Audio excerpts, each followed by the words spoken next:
नमस्कार दोस्तों हम लोगों की डिफेंस ऑप्शनल का टॉपिक चल रहा था युद्ध की अवधारणा। ठीक है, तो उसी टॉपिक में आज हम लोग युद्ध की अवधारणा का यह सेकंड लेक्चर है। ठीक है, और ऑप्शनल डिफेंस का है। ठीक है, रक्षा अध्ययन का यह सेकंड लेक्चर है। ठीक है, और दोस्तों जो लोग चैनल पर पहली बार विजिट कर रहे हैं तो चैनल को सब्सक्राइब करना ना भूलें। सब्सक्राइब करने के बाद बेल बटन को ज़रूर प्रेस कर दें, जिससे आप लोगों को टाइम पर नोटिफिकेशन मिलती रहे। और दोस्तों, आप लोगों को मेरा कार्य अच्छा लगता है तो आप लोग लाइक और शेयर ज़रूर करें। शेयर आप लोग फेसबुक और व्हाट्सएप ग्रुप के माध्यम से कर सकते हैं, जिससे दूसरे लोगों को भी फ़ायदा मिल सके। और दोस्तों, डिफेंस ऑप्शनल का व्हाट्सएप ग्रुप भी चल रहा है। ठीक है, तो व्हाट्सएप ग्रुप भी चल रहा है, और उस व्हाट्सएप ग्रुप को जिन लोगों का भी डिफेंस ऑप्शनल है तो वो लोग ज्वाइन कर सकते हैं। इसमें भी प्रश्न और ऑनलाइन टेस्ट सीरीज़ और बहुत सारी चीज़ें इसमें प्रोवाइड की जाएंगी। ठीक है, और दोस्तों आज हम लोग युद्ध की अवधारणा को देखेंगे कि देखिए, युद्ध जो रहा है मानव इतिहास का एक बहुत बड़ा चीज़ रही है, पक्ष रहा है। और यह शुरुआत से ही जैसे होता था कि जिस समय कबीले थे, कबीलों के मध्य संघर्ष उत्पन्न होता था, संघर्ष ही आगे चलकर युद्ध की परिणति के रूप में आता था। और क्या होता था कि राज्य, जैसे राज्य थे, कबीले थे, तो इनके बीच में जो गुट थे, एक गुटबाजी होने लगी। और ये आज से नहीं है, ये मानव इतिहास के स्टार्टिंग से शुरू हुई थी। ठीक है, इतिहासकार कहते क्या हैं? इतिहासकार कहते हैं कि युद्ध से ही राजा पैदा हुआ है। कि राजा का अर्थ यही है कि अपने साम्राज्य का विस्तार करे और अपने पड़ोसी राज्यों से युद्ध करे और आगे चलकर अपने साम्राज्य को बढ़ाए।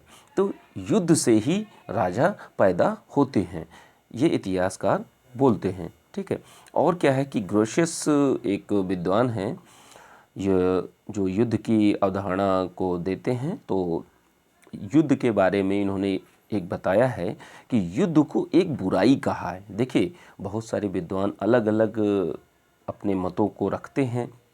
ठीक है, चीज़ों पर, जैसे युद्ध की अवधारणा में बहुत सारे मतों ने अपना, जो भी विद्वान हैं तो उन्होंने अलग अलग मत अपने दिए हैं, अपने अपने विचार दिए हैं इस टॉपिक पर। ठीक है, तो युद्ध को इन्होंने एक बुराई कहा है। और क्या है कि अस्तित्व के लिए संघर्ष, डार्विन ने कहा था कि अगर आपको अस्तित्व अपना बचाना है तो आपको संघर्ष करना पड़ेगा। ठीक है, करना पड़ेगा किसी भी हालत में। और क्या है कि संपूर्ण युद्ध, जैसे युद्धों के टाइप थे कि जैसे पाशविक युद्ध या एनिमल युद्ध जिसको बोलते हैं। ठीक है, एनिमल वॉर जो होता था वो जानवरों के मध्य होता था स्टार्टिंग में। उसके बाद क्या हुआ कि जीवित प्राणियों, सबसे पहले जानवरों के बीच में, फिर उसके बाद जीवित व्यक्तियों के बीच में, प्राणियों के बीच में, और फिर उसके बाद पाषाण काल में भी ऐतिहासिक युद्ध हुए। बहुत सारे युद्धों का वर्णन मिलता है। और उसके बाद आधुनिक युद्ध में, जो आधुनिक युग है, आधुनिक युग में जो युद्ध होते हैं 15वीं ईस्वी के बाद, तो यहाँ पर बारूद का आविष्कार हो चुका था, बहुत अच्छे हथियारों का उपयोग होने लगा। तो इससे क्या है, जनधन की हानि भी होने लगी। ठीक है, आधुनिक युद्ध के बारे में मैकियावेली भी कहते हैं कि प्रत्येक राष्ट्र का प्रमुख आधार है अच्छे कानून और अच्छी सेना। ये मैकियावेली विचारक हैं। ठीक है, तो इन्होंने युद्ध पर विचार दिए हैं और कहा है कि प्रत्येक राष्ट्र का जो प्रमुख आधार है वो अच्छे कानून और अच्छी सेना होती है। ठीक है, अगर किसी भी देश के अंदर या राष्ट्र के पास में अच्छी सेना नहीं है तो वह राष्ट्र विकसित नहीं हो सकता। ठीक है, अच्छे कानून नहीं है तो वह अच्छी तरीके से आगे अपने देश को नहीं ले जा सकता। ठीक है, युद्ध के विचारकों में जैसे और भी कई लोगों ने विचार दिए हैं कि जैसे क्विंसी राइट बोलते हैं कि युद्ध दो भिन्न परंतु समान इकाइयों के मध्य हिंसात्मक संघर्ष है। ठीक है, तो इन्होंने ये बताया है कि युद्ध जो है दो समान इकाई, जैसे ए और बी समान हैं। ठीक है, चाइना और आपका अफ़गानिस्तान समान हैं। तो दो भिन्न भिन्न देशों में, ये जैसे अफ़गानिस्तान हो गया और चाइना हो गया, ये दो अलग हैं लेकिन दोनों के दोनों देश समान हैं। इनके बीच अगर कोई भी हिंसात्मक संघर्ष है तो उसको इन्होंने क्विंसी राइट ने युद्ध की संज्ञा दी है। क्लाज़विट क्या बोलते हैं कि क्लाज़विट विचारक हैं, तो ये क्या बोलते हैं, युद्ध राजनीति को क्रियान्वित करने का एक साधन बताया है। इसका अर्थ क्या होता है कि राजनीति को अगर आगे बढ़ाना है, कूटनीति को अगर आगे बढ़ाना है तो हमें युद्ध करना ही होगा, किसी भी हालत में। उसको एक साधन की तरीके से बताया है। जॉमिनी क्या बताते हैं, जॉमिनी कहते हैं कि युद्ध एक रक्त रंजित तथा उत्तेजात्मक नाटक है और किसी भी प्रकार से यह कोई गणितीय प्रक्रिया नहीं है। मतलब एक कैलकुलेशन नहीं है, इसमें आपका खून बहेगा, लोगों की जान जाएगी, एक रक्त रंजित उत्तेजात्मक नाटक है। ठीक है, युद्ध के बारे में इन्होंने बताया है। ठीक है, अब हम आगे युद्ध के कारणों को देखेंगे कि युद्ध के कौन कौन से कारण होते हैं जिनके कारण युद्ध शुरू होता है। तो सबसे पहले देखते हैं कि राजनीतिक कारण। राजनीतिक कारण में जो सबसे पहला पॉइंट है वह पॉइंट है संप्रभुता। ठीक है, किसी भी देश की संप्रभुता, संप्रभुता का अर्थ यही होता है कि जो उस देश की नीतियां हैं, जो निर्णय लिए जाते हैं, उसमें किसी भी देश का कोई हस्तक्षेप ना हो। पूर्ण स्वतंत्र रूप से जो भी देश है वो संप्रभु है। ठीक है, वही स्वयं निर्णय लेता है, अपनी भी जितनी भी नीतियां हैं, जो भी कार्यक्रम हैं, जो भी विदेश नीतियां हैं। तो अगर कोई भी किसी भी राष्ट्र की संप्रभुता पर अगर हमला होता है तो वह युद्ध का एक कारण बनता है। और दूसरा कारण क्या है कि आक्रामक विदेश नीतियां। तो जैसे होता है कि चाइना भी कहता है कि हम आगे बढ़कर युद्ध करेंगे। ठीक है, कि जैसे डोकलाम वाला वर्तमान में अगर देख सकते थे, कुछ दिन पहले डोकलाम का जो मामला हुआ था, तो ये क्या है, आक्रामक विदेश नीति को दर्शाता है। और ऐसी नीतियां युद्ध को आगे, मतलब युद्ध को शुरुआत करती हैं, इसी से शुरुआत होती है। और क्या है कि जो आपकी ये आक्रामक विदेश नीतियां होती हैं, ठीक है, जो डोकलाम विवाद हुआ था, अगर इंडिया ने और आगे स्टैंड किया होता जाके तो युद्ध संभवतः उस समय स्टार्ट हो जाता। ठीक है, और क्या है कि शक्ति संतुलन, एक शक्ति संतुलन होता है दो देशों के मध्य। अगर एक बहुत बड़ी शक्ति वाला है और दूसरा बहुत छोटा है तो बड़ा क्या करेगा, छोटे को दबाने का प्रयास करेगा। ठीक है, तो वो उस समय उस पर हमला बोल देगा, उस पर युद्ध कर देगा। ठीक है, और क्या है कि एक दो देशों या दो से अधिक देशों के बीच में अगर अविश्वास की भावना हो जाए कि हाँ ये गलत नीतियों को मेरे खिलाफ अख्तियार कर रहा है, ये अपना रहा है, तो उस समय भी आपका युद्ध कारण बनता है। और क्या है कि जैसे भय, संदेह भी आपका राजनीतिक कारणों में युद्ध का कारण माना जाता है। अब जैसे हमारे यहाँ 1962 से भारत चीन और 1965 में भारत पाक से युद्ध हुआ था। ठीक है, तो ये राजनीतिक कारणों के अंतर्गत आता है। ठीक है, और क्या है, सेकंड कारण क्या है कि मनोवैज्ञानिक कारण।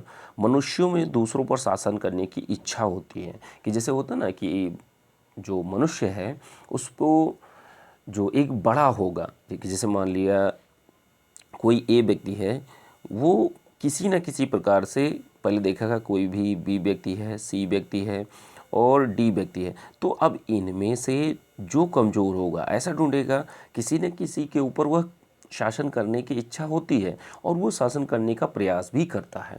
ठीक है, किसी न किसी तरीके से वो, ठीक है, तो यह एक मानवीय इच्छा भी होती है, ठीक है, शासन करने की किसी दूसरे पर।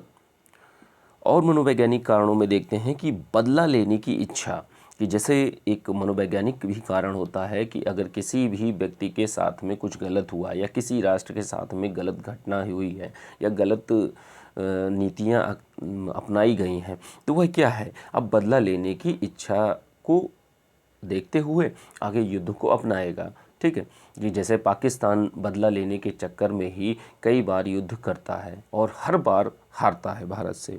और क्या है कि विस्तारवादी प्रवृत्ति, विस्तारवादी प्रवृत्ति का मतलब ये है कि जो राष्ट्र के नेता हैं अगर वही सोचने लगे, आज की डेट में आप सोच के देखिए कि जैसे ये इंडिया है, इंडिया अगर चाहे कि हम इधर म्यांमार को, इधर चीन को भी, इधर पाकिस्तान, इधर अफ़गानिस्तान, इन सब को क्या करें, अब हम ये सब हमारा क्षेत्र है, हमें अपने इंडिया का विस्तार करना है, तो हमें क्या करना होगा, हमें सभी से पहले युद्ध करना होगा। युद्ध करने के बाद हमें ये क्षेत्र जीतने होंगे, तभी हमारे अधिकार क्षेत्र में आएंगे। ठीक है, तो मनोवैज्ञानिक कारणों में विस्तार करने की प्रवृत्ति भी होती है। और क्या है कि संग्रह करने की प्रवृत्ति। ठीक है, कि एक होता ना, एक कलेक्शन करने की प्रवृत्ति की हमें सारी चीज़ें चाहिए। अब अगर हमें साइड चाइना सी भी चाहिए और हिंद महासागर भी चाहिए, ये भी चाहिए, वो भी चाहिए, तो अब देशों के मध्य क्या होगा भाई, अगर कोई एक व्यक्ति दावा करने लगेगा तो दूसरा फिर युद्ध करेगा ना उससे, कि हम अब युद्ध ही में देखेंगे, वॉर करेगा। ठीक है, जैसे शीत युद्ध, मनोवैज्ञानिक कारणों में आप देख सकते हैं कि शीत युद्ध को रखा जा सकता है। जो आपका कोल्ड वॉर हुई थी यूएसए और सोवियत यूनियन के बीच में, जो ख़त्म हुई थी जाके आपकी 1991 में, जिस समय सोवियत यूनियन का विघटन हो गया था। और ये युद्ध क्या था, यह एक मानसिक रूप से लड़ा जा रहा था। मानसिक रूप का अर्थ क्या होता है, अर्थ बस इतना ही होता है कि यहाँ पर कोई रक्त रंजित नहीं था या हथियारों का प्रयोग नहीं किया गया, यहाँ एक बौद्धिक लड़ाई थी। ठीक है, अंतरिक्ष के क्षेत्र में हो या हथियारों के उत्पादन में हो या हर तरीके से, पहले अमेरिका ने किए, फिर रशिया ने किए, फिर रशिया ने किए, फिर अमेरिका ने किए। तो ये क्या था, ये एक मनोवैज्ञानिक युद्ध था। ठीक है, जिसको शीत युद्ध के नाम से जानते हैं। और क्या है कि आर्थिक कारण, आर्थिक कारण में आर्थिक समस्याएं बहुत होती हैं, कि जैसे कोई भी देश किसी देश पर प्रतिबंध लगाता है, जैसे अमेरिका ने प्रतिबंध बहुत सारे देशों पे, इराक, ईरान, इजराइल के ऊपर लगाता रहता है। तो ये क्या है, कभी ना कभी किसी न किसी दिन अगर कोई व्यक्ति खड़ा हो गया यूएसए के सामने, तो क्या होगा, युद्ध को स्टार्ट हो जाएगा, युद्ध को वह जन्म दे देगा। और क्या है कि आर्थिक समस्याएं ही पूर्ण रूप से युद्ध को जन्म देती हैं। अगला पॉइंट कौन सा है, यूरोप में आर्थिक प्रतिस्पर्धा के बीच में ब्रिटेन और फ्रांस का युद्ध। कि जैसे आर्थिक प्रतिस्पर्धा जब होने लगती है तो ऐसे युद्ध होने लगते हैं। और ये ऐसे युद्ध हुए कहाँ हैं, ये भी देख लीजिए कि ब्रिटेन और फ्रांस के बीच में, यूरोप में हुए हैं। ठीक है, यूरोप में ब्रिटेन और फ्रांस के बीच में ऐसे युद्ध हुए हैं। ठीक है, और क्या है कि अगला पॉइंट ये है कि आर्थिक प्रतिबंध लगाना, कि जैसे जो व्यक्ति या कोई भी राष्ट्र दूसरे राष्ट्र के ऊपर आर्थिक प्रतिबंध लगाता है, ठीक है, कि आपको ये इस रूल्स एंड रेगुलेशन के साथ में चलना है, या आईएमएफ लगाता है, या कोई किसी कंट्री के प्रभाव के कारण वह चीज़ें लगाई जाती हैं, या वह आर्थिक प्रतिबंध लगाए जाते हैं। तो इससे भी क्या है, इससे आपका एक युद्ध को जन्म देती है। ठीक है, और क्या है कि पूंजी है, पूंजी जो होती है या धन जो होता है, उससे साम्राज्यवाद फैलता है। और साम्राज्यवादी प्रवृत्ति जब ज़्यादा फैलती है तो वह क्या है, वह युद्ध को जन्म देती है। ठीक है, तो किसी भी देश के लिए अगर उसको युद्ध करना है तो उसको पैसे या धन का अच्छी तरीके से संग्रह करना होगा। और युद्ध के लिए आपको बहुत पैसे की ज़रूरत पड़ती है। किसी भी राष्ट्र के लिए युद्ध करना है तो उसको बहुत ज़्यादा पैसे की ज़रूरत पड़ेगी। अब अगला कारण देखते हैं कि चौथा कारण कौन सा है, सांस्कृतिक कारण, वैचारिक और धार्मिक। ठीक है, तो कुछ वैचारिक मतभेद के कारण होते हैं, कि जैसे इस्लामिक कंट्रीज़ जितने भी हैं या हिंदू राष्ट्र जितने भी, तो इन लोगों के बीच में, या ईसाई राष्ट्र जितने भी हैं, तो इन लोगों के बीच में जब एक वैचारिक मतभेद जो होते हैं, अब विचारों में जब टकराव होने लगता है कि नहीं आपका धर्म ऊपर है, हमारा नीचे है, आपका बहुत अच्छा नहीं है, हमारा बहुत अच्छा है, तो ये क्या है, विचारों में जब टकराव होते हैं तो वह परिणति जो होती है वह युद्ध की होती है। हम इसमें देख सकते हैं कि मुस्लिम, यहूदी, हिंदू, मुस्लिम, तो ये क्या है, ये युद्ध को जन्म देते हैं। इसी के स्वरूप में आप नाजीवाद, फासीवाद का युद्ध जो हुआ ये भी हो जाते हैं। जो शीत युद्ध हुआ ये भी आपका एक वैचारिक युद्ध के रूप में भी माना जाता है। ठीक है, और अगला कौन सा पॉइंट्स है, अगला पॉइंट है कि आपका पांचवा पॉइंट है अंतर्राष्ट्रीय व्यवस्था। अब देखिए अंतर्राष्ट्रीय व्यवस्था ने भी जन्म दिया है युद्ध को, कि जैसे प्रथम विश्व युद्ध के बाद द्वितीय विश्व युद्ध का होना, कि जो प्रथम विश्व युद्ध हुआ था उसी में बीज बो दिए गए थे द्वितीय विश्व युद्ध के। अगर इतने प्रतिबंध जो भी ब्रिटेन और मित्र राष्ट्रों ने लगाए, ठीक है, तो अगर जर्मनी के ऊपर वो प्रतिबंध ना लगाए गए होते और नॉर्मल सही रूप से सारी चीज़ें चलती रहती, ठीक है, तो वो जो द्वितीय विश्व युद्ध हुआ वो ना होता। और क्या है कि राष्ट्रीय संप्रभुता की मर्यादा, कि राष्ट्रीय संप्रभुता भाई देखिए प्रत्येक देश की होती है, ठीक है, कोई भी राष्ट्र है उसकी उस राष्ट्र की राष्ट्रीय संप्रभुता होती है।